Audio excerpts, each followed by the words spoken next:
सुप्रभात कक्षा 8। बच्चों, आपको यह पाठ नीलकंठ अच्छे से समझ में आ गया है। आपको पता है ना नीलकंठ राधा और कुब्जा के बीच में क्या क्या घटनाएं हुई। नीलकंठ किस प्रकार खरगोश के बच्चों की रखवाली करता था। नीलकंठ के नृत्य से लेखिका किस प्रकार मुक्त हो जाती थी। आने वाले विदेशी मेहमान उसे परफेक्ट जेंटलमैन की उपाधि देते थे। अब आप सबने इस पाठ के शब्दार्थ वाक्य बनाओ और लघु प्रश्न उत्तर कर लिए हैं। आज हम आपको विस्तृत प्रश्न उत्तर पर चर्चा करेंगे, जिसमें पहला प्रश्न है कि जालीगर के अन्य पक्षियों ने नीलकंठ और राधा का स्वागत किस प्रकार किया। लेखिका के कमरे का कायाकल्प जब चिड़िया खाने के रूप में होने लगा। मोर के दो बच्चों ने लेखिका के कमरे को जब चिड़िया खाने की तरह बना दिया तो लेखिका ने उन दोनों बच्चों को पकड़कर जालीघर में पहुंचाया, जहां पर लेखिका के जीव जंतु पहले से ही रहते थे। आपको पता है ना, लेखिका को पक्षी पालने का बहुत शौक था। उसके घर में एक जालीघर था। बड़े से जालीघर में वो सब प्रकार के जीव जंतु रखती थी। तो मोर के दोनों बच्चे जब जालीघर में पहुंचे तो वहां पर रहने वाले जो पहले से ही पक्षी रहते थे उन सब में क्या हलचल बन गई। खरगोश क्या है उन्हें घूम घूम कर देखने लग गए, गंभीर भाव से उनका निरीक्षण करने लग गए। और लक्का कबूतर तो क्या है उसको घूम घूम के देख रहा था और फिर उनके चारों तरफ गुटर घूम की रागनी अलापने लग गए। तो और जो छोटे छोटे खरगोश थे वो क्या करने लगे, उनको देख देख के चारों ओर उछल कूद मचाने लग गए।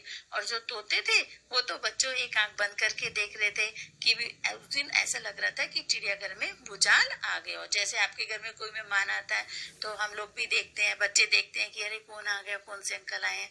तो इस प्रकार वो भी क्या है चिड़ियाघर में रहने वाले तो तोते, खरगोश और कबूतर सब क्या है घूम घूम के उनका निरीक्षण करने लग गए थे।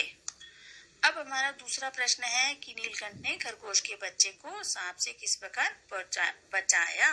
बच्चों, आपको पता है ना कि नीलकंठ ने क्या किया था, अपने आप को चिड़ियाघर के निवासी और जीव जंतुओं का सेनापति और संरक्षक नियुक्त कर लिया था। वह सबको खरगोश, कबूतर आदि की सेना गठित करके उनको जहाँ दाना दिया जाता था वहां लेके जाता था और वह उनको दंड भी देता था अगर कोई वो शैतानी करते थे। एक बार क्या हुआ बच्चों, जालीघर के भीतर क्या है एक सांप पहुंच गया और उसने क्या किया, खरगोश के बच्चे को मुंह में दबा लिया। उसका पिछला हिस्सा तो खरगोश का पिछला हिस्सा तो सांप के मुंह में था और जो उसके आगे उसने मुंह से इतनी धीरे धीरे से आवाज निकाली, परंतु फिर भी यह तीव्र आवाज उसने बहुत ही मंद आवाज थी और उसने सुन ली।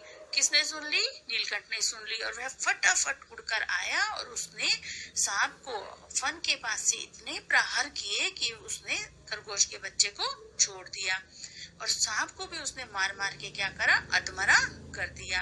और राधा ने भी क्या किया, सबको अपनी मंद ध्वनि से यह घटना की सूचना दी। सभी आए परंतु खरगोश का बच्चा भी निश्चेत था पड़ा रहा। फिर उसने खरगोश के बच्चे को अपने पंखों से ढककर वह उनको उष्णता देता रहा और इस प्रकार उसने क्या है खरगोश के बच्चे की रक्षा करी, वह उसको बचाया। बच्चों, आपको समझ में आ गया ना, आपकी किताब में स्पष्ट शब्दों में दिया हुआ है। इसमें नोट्स बनाइए और अपने आप लिखिए इसको अच्छे से। अब तीसरा प्रश्न है हमारा, नीलकंठ और राधा के नृत्य का वर्णन कीजिए। नीलकंठ में अनेक जातिगत विशेषताएं थी परंतु उनका क्या है मानवीकरण भी हो गया था और मेघों की सांवली छाया में इंद्रधनुष के गुच्छों जैसे पंखों को मंडलाकार बनाकर जब वह नाचता था तो उसके नृत्य में क्या रहता था, एक लय और ताल रहता था और वह आगे पीछे घूमते घूमते वह ठहर भी जाता था। नीलकंठ अत्यंत सुंदर नृत्य करता था और जब विदेशी मेहमान आते थे तो वह उनके सम्मान पूर्वक भी नृत्य करता था और कई विदेशी महिलाओं ने तो उसे परफेक्ट जेंटलमैन की उपाधि भी दे दी थी।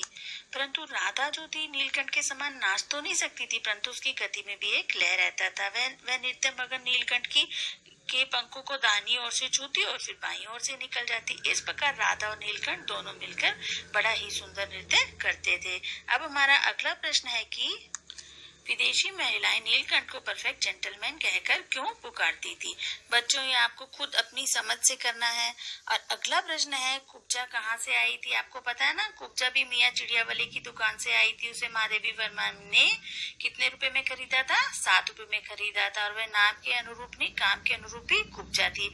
अब ये सब प्रश्नों के उत्तर आपको विस्तार से लिखने हैं, पढ़ने हैं व समझने हैं। धन्यवाद।